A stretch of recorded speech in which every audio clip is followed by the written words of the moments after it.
Hey, so this is episode 131. This Griffin, I will not try to say your last name. Wagenknecht. It's a mouthful. Oh, okay. When I said it earlier when I was recording our little news thing ahead of time, I butchered your last name. So Oh, it's all good. I think I've heard it all.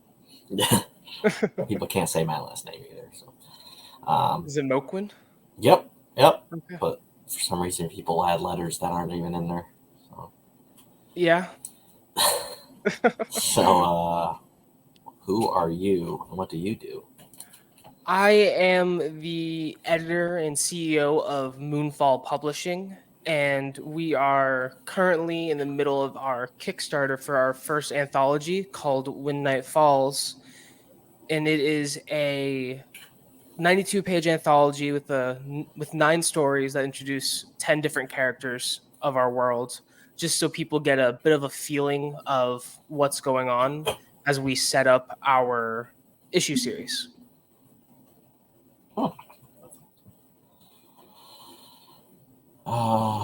Is this your first ever campaign? Yeah, it is. Yeah. Appreciate So far, so good, though. Oh, yeah. Yeah, usually like when you do your first campaign and you're like actually part of the community, people actually like help you trying to Yeah, the first campaign is kind of where we're expecting all like the friends and family to contribute, but the second campaign is kind of when it all starts. Yeah, that's where it starts. Yeah, sometimes when well, not sometimes, most of the time, like our campaign, which by the time this comes out, it's over with. But so we had 240 backers, which is the most backers. It's impressive. Yeah. People like I'm cats. currently like 28, so that's pretty cool. We had that many people, and it was the highest goal that I ever had on a Kickstarter, and I've done 7 or 8. How much did you guys raise? It was $5,432. I remember that because it's just how the numbers. That's how, yeah. Yeah. This second one is lower because usually second issues don't do like as well because either people just don't care as much for the second one, and it's like a new shiny thing for the first one, and sometimes people just don't have money. So, but we're trying to get to close to the amount as the first one. We're currently right now we're at like 4,200, I guess. So what's the goal? We're already like funded. It's just there you go. We're trying to get to the last stretch goal, which is an ash can, which I've never written until this campaign. Okay, yeah. And it's 6 pages. So I wrote the thing, and I don't even know how many pages it is. Okay. Yeah, so I really want to hit that, and then we're gonna turn it into a webtoon and stuff. So. Oh, nice. Yeah, that should be fun. Yeah, that'll be awesome. So, could you share a bit about your journey into like the world of comics? Yeah, of course. Honestly, I've been into comics as far back as I can remember. My dad was a avid comic book reader, and so he had a pretty extensive collection. So growing up, I remember just laying on my floor reading like Rom, Micronauts, a couple of older Marvel issues, especially like Dazzler. And then as I was growing up and I started like getting an income of my own, I started buying more comics. And then several years ago at this point, a friend brought me into this community, and since then we've just been trying to make comics. That's cool. So like what year did you try to start doing? I think I was brought on in 2020, and then I took over I think in like 2021, and then we've been starting this book for like the past 2 years. Yeah, that's kind of how we went. 2017 became like a LLC. I don't know why I did that. And then it took us until 2019 to put our first comic out because I was trying to find people. I wasn't really part of the community yet, and then I was just trying to find people to like do it for free, which you One of should. the writers that I'm currently work with has actually written a couple stories for you, David Flesher. Yep. Yeah, I've been working with him for the past couple of years. Yeah, he wrote. Actually, that's funny because like I was talking about that in our beginning part. I was talking about he wrote. So he wrote Scales, and he wrote this other one that's based on. It's based on one of my friends, and I changed that story 7 times myself, and I told him to change it twice because the first time he wrote it, it was too close to like my ink character, and I was like, well, I don't want that. And then the second time, I changed my mind on like how I wanted the story to go. So then I rewrote it a bunch of different times, like 7 times myself, and then I had my friend Hector, who's the artist for our Seer Chronicles series, and he edited that, and he's like, "Wow, this is actually like really good, like beginning." Like I just like David's a great writer, and he's very willing to do the rewrites, and he's very patient. Yeah, but he always gets there in the end. Yeah. Yeah, he's patient because I was like, "Yeah, I'll pay you when like we do the comic," and then he messaged me during this campaign, and he's like, "When are you putting like the next Scales out?" And I was like, it's probably like 2 years from now because we're doing Ink 3, and then people are going to see him for a little bit, and then it's going to be Scales 2 and 3. It sounds like something very similar to what my release schedule is going to be. Yeah, it's just kind of how it is when you don't have the reliable funding. You just have to put a couple off for a couple of years. Yeah. I was trying to like rush it at first, and then you shouldn't do that because it's just that's kind of something I learned too. It's definitely a bit of an interesting market, especially with crowdfunding. You can't rush it too quickly because people just backed your last campaign, but you can't do it too late because then people are going to forget. It's just you got to find that really interesting middle. Yeah, Seer Chronicles, like that was out in 2020. Yep, and it's been basically almost 3 years since the next. It's now going to be like 3 years ish. Okay. That the next one comes out, and like I hate that it's taking that long. Yeah. But I'm like renovating my house, and I was like, wow, that costs a lot. And I'm doing it like myself with like help, and so I'm doing that while also trying to pay to get that done and a couple other things. I was like, oh. Yeah, I definitely understand that. I've been putting myself through grad school and doing this. Yeah, it's a lot of money. Yeah. Do you have like any favorite rewards on your campaign? Like anything? I really like the Luke Stone wraparound cover. And well, actually, I like all the covers. I think the main cover that we have done by Erwin Arosa is also very pretty. I think that one definitely shows a bit more of the heroic side of the characters, whereas Luke's cover, the wraparound, shows a bit more of the world and the chaotic aspect of it. I think just those two are my favorites just because of how well it embodies the book. I think the covers did a really great job. And just one funny thing that happened during the production of this book is during when we were getting the art done for one of our characters, her name is Swan.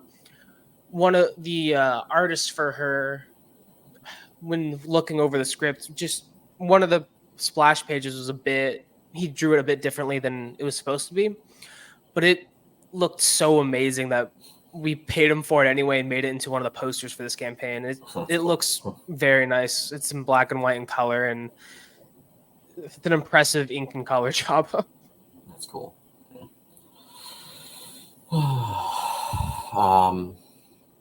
Yeah. We usually do like stickers or well, I've been doing bookmarks, but this campaign I haven't done any bookmarks. I think I have bookmarks and stickers for like stretch goals. I got logos done for each of the characters, and those logos are going to be a sticker pack. And then I have a bookmark done with our logo. Oh, that's cool. So like, who or what are some of your like biggest influences in like comic art or storytelling?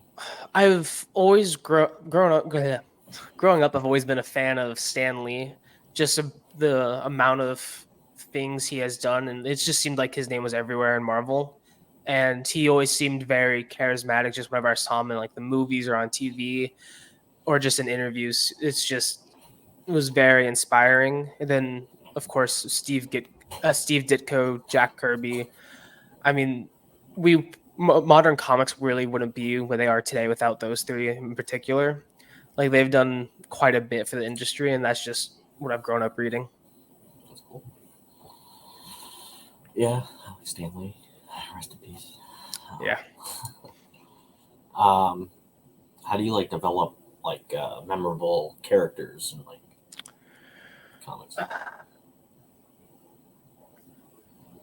Typically, I let the people who are better at it than I do it. I'm just the editor of it, and I just give them suggestions for the second pair of eyes, something they may not be thinking about. Because when you create a character, and I've created a couple in this book, you know things that the reader does not. So when it goes onto the page, you already know things and assume things that make the story make sense to you, but may not make sense to the reader.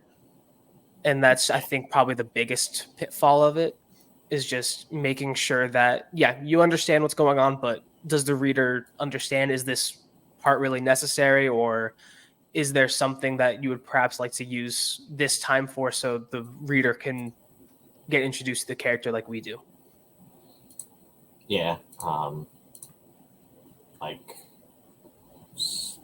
So what David actually did really good with Scales was like, all I did was give him a plot, and then he like just wrote the story. Yeah, no, he's great at that. And he basically like made the characters like how I would think those characters were gonna act, and I'm like, that's cool, because like I didn't even write the script for that. Yeah, he does a great job. Yeah, I wrote the script for the second issue because he had like, it's almost like filler stuff, but I'm gonna take his stuff and like eventually people will see his stuff. Because his issue 2 is not my issue 2 for Scales. Okay. Mine is like I completely wrote a new issue, and his is like all about these like trials and stuff. So I talk about that stuff throughout the series, and then you'll like see flashbacks and stuff like that. But I don't think people would just want to see that like montage kind of stuff all the time. Yeah, it really depends, I guess, on who you're marketing it towards and what your audience is, because it definitely works a lot in film and TV, as like you have like a few minute montage, whereas like in comics that's like 6-7 pages out of 22 or however many you have, and that's a considerable chunk of the book. Yeah, just like action, like I like writing that just because that's fun. It can be done very well, and people can really get into it. It just, I guess, depends, especially in the indie industry. People can be just that they know what they want and they want it. It just depends, I guess, what you're going for and if they're on board with it. Yeah. Or it's like, I guess, build that reputation so you can do the more things that you want, and they will wait for like another issue to get the exposition that they needed, or like that one reveal. Yeah. Like Mittens 2, there's kind of a lot of action. There's like a whole prison scene, and they're like breaking someone out. And there's like, I think 3 or 4 pages of just action. But it's like broken up. And there's like a little bit of talking. And then, yeah. I know it's not just like people that want to see punch, kick, punch. Yeah, they want to like see them do cool things. Like you can see like the punching and kicking in live action TV, whereas like for comics you can make them move a little bit differently than you can in live action. Yeah. Dylan's here. So I've been sick all weekend, so I had to pop a bunch of ibuprofen and get home. Yeah. Drugs. Okay, Charlie Sheen. Some say bipolar. I call it bi-winning.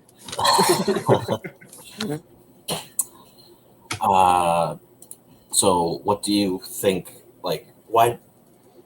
Okay, so somebody that, this isn't even a question I gave you.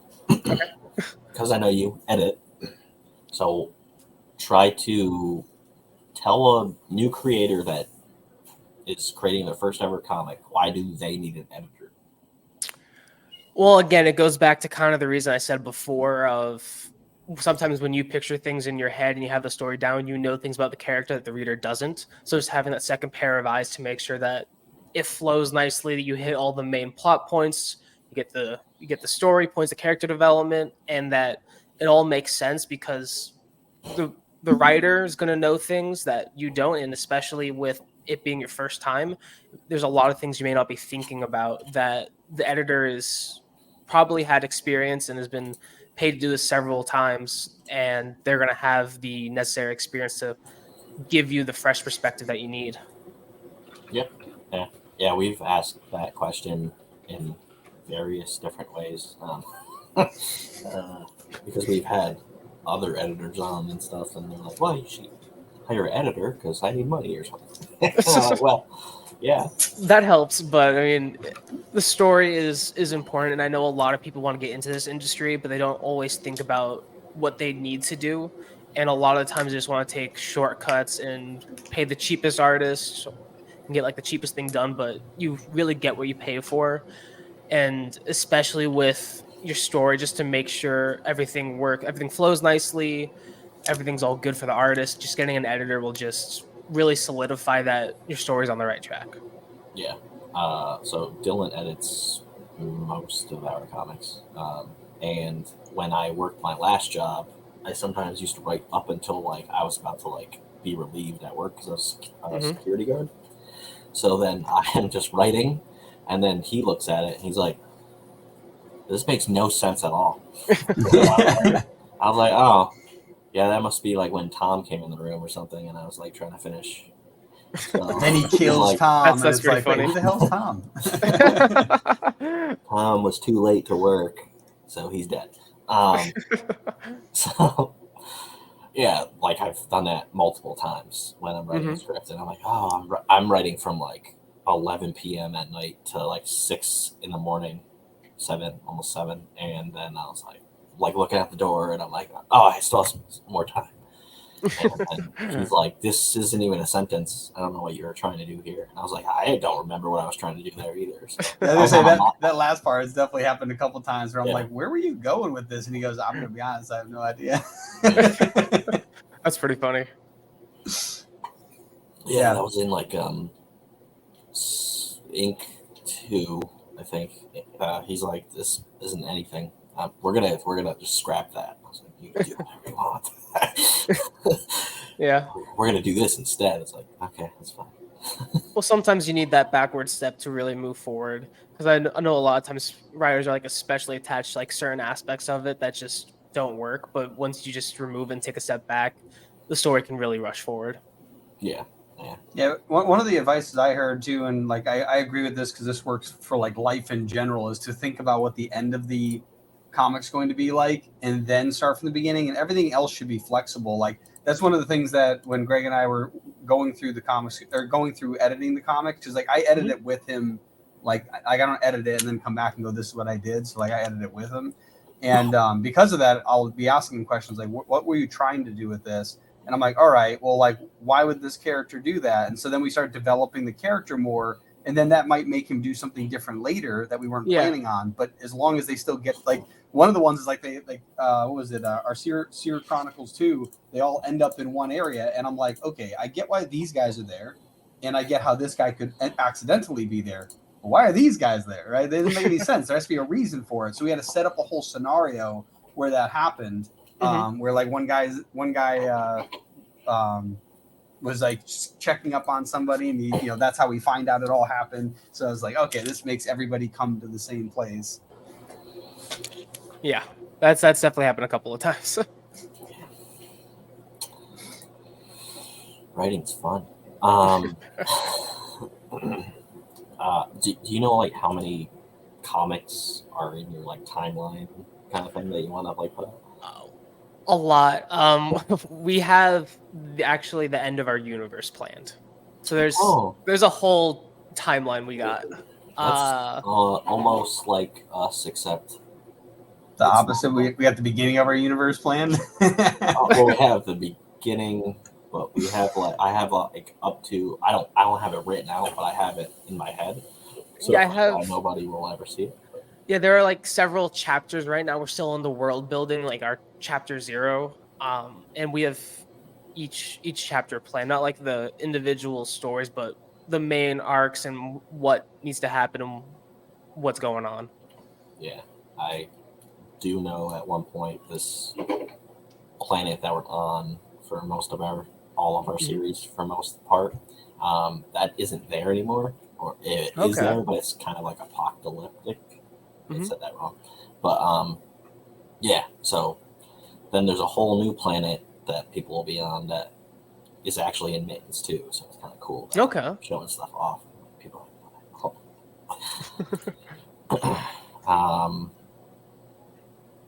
Wow. There's just a bunch of questions here. I don't know. What significant challenges have you faced as a comic creator? Besides just the obvious monetary ones, just getting everyone to be able to tell their story, because like I said, it's an anthology with 9 different stories, and going with that many, I think we have 6 writers, and just getting all the artists together and making sure everyone meets their deadline is a bit challenging. I mean, there were a couple of times when artists just stopped responding, and so we just had to go with a fresh new one and restart that process. I think just the biggest one is just having everyone meet deadlines, making sure everything's formatted correctly, same page size, all the lettering makes sense, just making it all piece together. Yeah. So our Seer Chronicles 2 took a while. So we technically put it out 2021, but the Kickstarter was 2020, and that is a thing that we really learned to fix. Is me personally, I don't like putting a comic out now unless it's 90 to 100% done. Yeah, I agree. I know everybody has different takes on that. But I am like that because for issue 2 of Seer Chronicles, we had an artist I paid fully, and then he did art for other companies that are bigger than us. So I was like, oh, okay. Yeah, no, I've been in a situation where like I get paid more from them. I was like, yeah, but I already paid you. So yeah, I guess that's kind of where you get to the line of, do you need a contract or not for some artists? Because with ones you've worked before, you have that bridge of trust, especially if you pay like half up front, half later. You really do build a bit of that trust. But with some artists, it has taught me that contracts, while they may seem a bit intimidating and scary, they really do protect both parties. So neither party is screwed and everyone upholds their end of the bargain. Yeah, so we have one for Hector, but like we both just like fucked up on that. so I'm like slowly paying him the rest, and he like was taking a while to do it, and it wasn't just because of money, because I paid him a certain amount, and then I was like, oh, you got like this done? And he's like, oh, well, I'm busy with this, and I was like, oh, okay.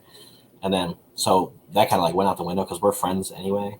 So like, oh, okay. Yeah, the contracts definitely just help. Like even if it's just structuring an agreement, like because honestly, like any indie creator who gets a contract, they're not going to have a lawsuit. You know what I mean? Like, No. if you're doing indie comics, you're probably not in the super high income bracket at the moment. So it's like, that's definitely something that I think it's more just so that there is a mutual agreement written down, so like each party isn't confused why the other party's upset.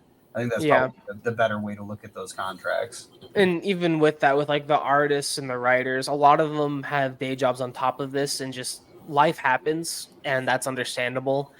And sometimes it's unfortunate, but you just got to adapt and move forward with it.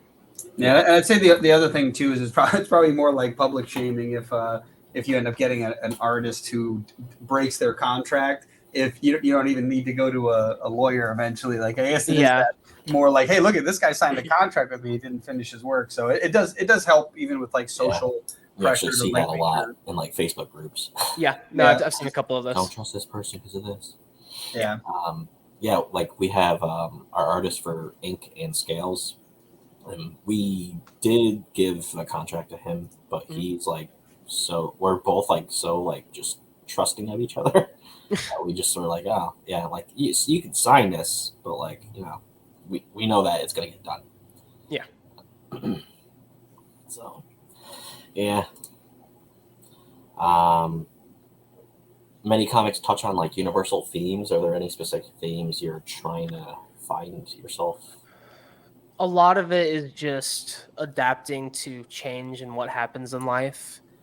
Because I mean, especially it's coincident. Like we had this story before the pandemic, but coincidentally with the pandemic, with just everything shutting down and people needing to just adapt to a new style, it's something very similar to that, where there's this emergence of this new group of powered individuals and just adapting to society and what's going to happen, like the new laws, business practices, it's just all about adapting and making the best of every situation. Nice. Greg's like the list of questions so overwhelming. A lot. How do you like balance creativity with like just other things you got going on in your life? Oh, I mean, as I said, I'm in the middle of grad school currently, and so it does give me a little bit of free time, just like in between classes or just later at nights, where I meet with people and we talk about like characters that are going on, what stories. And I think just a lot of it is just finding that work-life balance and like setting up times when you are available, or like setting the meetings ahead, like a week or like a few days ahead of time, just so everyone's on the same page. Because like I said earlier, everyone has life going on and things can get a little bit unpredictable. Just having that penciled into your calendar just really helps. Yeah, like we're trying to do it ourselves to try to get rid of them, but like 2 Mondays ago, 1:30 in the morning, I'm sleeping and I took a NyQuil because I was getting over like COVID. And then my girlfriend like hits me. There's a bird in the house, and I'm like, it's 1:30 in the morning. There's not a bird in the house, and I see something flying like above us. And I was like, that's not a bird. So then I get the one light on, and then I was like, oh, that's a bat. So like we're dealing with bats, and then like I hit it with a broom, and then it goes outside, and like the screen door is like slowly closing, and then it comes back in. And I was like, why do you want to be in here? There's light everywhere. I just picture the Chris Farley with the blanket and the two trying to get it out. What was that? Black Sheep. Black Sheep. Yeah, it's a great one. So last question. Okay. And then we'll maybe do something special for our Nova Nation night. So how'd you break into the comic industry, like to find a broader audience? Did you like go on all social media and were like, hey, we're doing this, you should follow us because we're the best? Originally, we were going to do a email marketing campaign, but just getting the website and all that done in time, it was a little bit too late, so we abandoned that. But we've been doing social media marketing for I think about a year now for this. We've just been mainly doing that word of mouth, because we have, like I said, we have a big team for this book, and some of the writers and artists have their own little following that they have brought on for this as well, and just mainly going with that. I've learned a lot about this process and the Kickstarter process for this book, and there's a lot of things I know to do differently for the next one. Start a lot earlier. I'm going to do the email marketing, and there's a lot more things I could have done, not online, but like in my immediate area or like in the writer's immediate area. We could have done some marketing in where we had plans to, but it just never happened. That just opened a rabbit hole of other things that I can talk about. Okay, so first off, I have not really done anything like out around. Like I have gone to this comic store that's around the corner from my house like twice to try to like be like, hey, like is the manager here? And they're like, oh, that guy's not here today. Come this day. And I'm like, I'm busy that day. So there's that. We're doing our second ever Comic-Con in September. Yeah, so that's a big one. So that's pretty cool. Where are you guys going? I guess which Comic-Con? It's literally like kind of around the corner from my house. It's like down the highway. Because I'm going to one in September as well. It's in Rotterdam, New York. So no, I'm going to Austin. It's a little different. A little different. It's at a failing mall, but like it's actually a really good place to have a convention. Yeah. It's a lot of open space, a lot of walkways. Yeah, there's not going to just be people going to KB Toys and then be like, oh, I can buy comics. Yeah, so that's going to be cool. We did our first ever Comic-Con in March. It was kind of a success, even though we kind of didn't make back all the money that we paid for the table. Well, you got a lot of people. Hopefully, you got people to at least recognize you. Yeah, so the people we got were people that weren't part of the event. There was a couple, but like mostly people are just coming into like this giant mansion that we were in. Is a castle. Castle. Oh, wow. Yeah. That's pretty cool. Yeah. But it's like in the middle of a city, too, which is funny. Yeah. Like it's adjacent to two other buildings, but it's a castle. It's pretty cool place. Not the city. The city's a toilet, but besides that, and they put some that blue stuff on the inside of the ring though to kind of clean it up. Yeah, that's called Water Volite. That's where my dad's from. Yeah, so we're doing like Comic-Cons and stuff, so we're kind of like starting to get our word out like that way. But we've been doing social media since I met Dylan. Yeah. And then he's like, I know marketing, just listen to me. And I'm like, I'm not going to listen to you for the first, I don't know, maybe year or like less than that.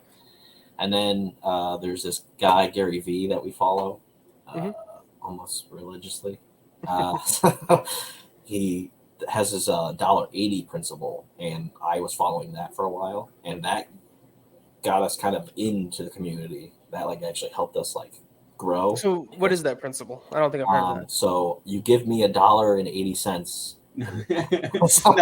No, it's a metaphor. So basically what you do is you find what is it? It's 10 hashtags that you would like to be known for or in a community of. And a lot of people are like indie comics, and it's like, sure, maybe, but it's like you really want to be more specific. So like if you own a small business, you don't do small business, right? Be specific, like marketing tips or something, right? If you're a marketer. But in this case, it's like, indie comics probably does work. So you look up the hashtag indie comics, and then you go to the top 9 posts. And after you've, run out of 9 posts, the next time you do this, you go to just like the most recent, and you just keep going down the list.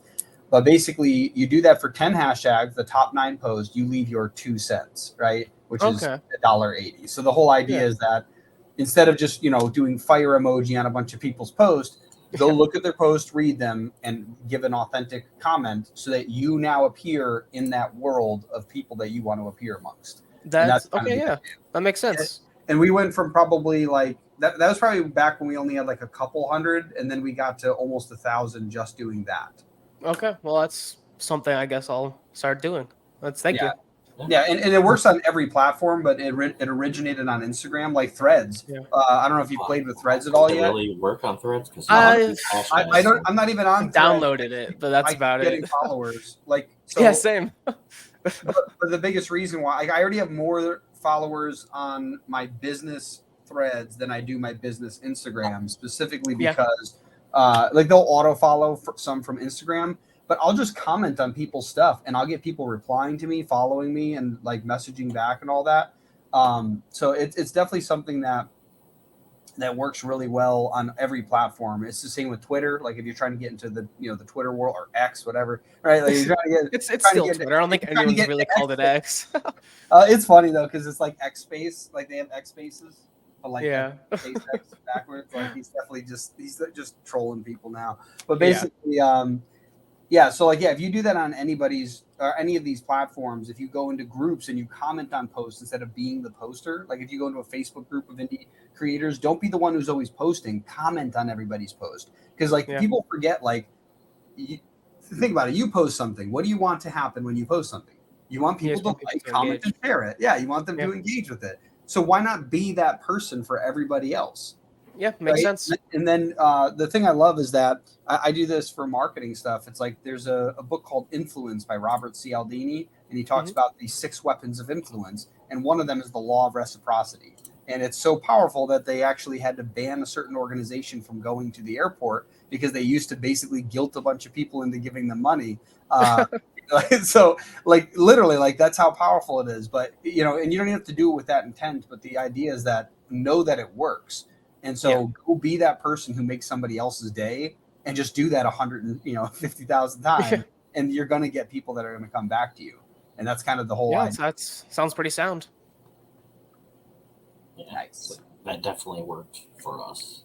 Yeah. And it was like daily posting too. Like, so it's like that combined with if they come to your, like, let's say you comment on somebody's post and there's somebody who posts a lot and you comment on their next one. So they finally go to check you out. You're like, oh, that's interesting. They got a couple of posts. And then you comment on a third one later and they come back and you've got new posts. They're like, oh, these guys are active. Right. So that's also the other thing. It's like, you don't want to be doing like the $1 and then not have anything to offer when they come by. Okay. Yeah.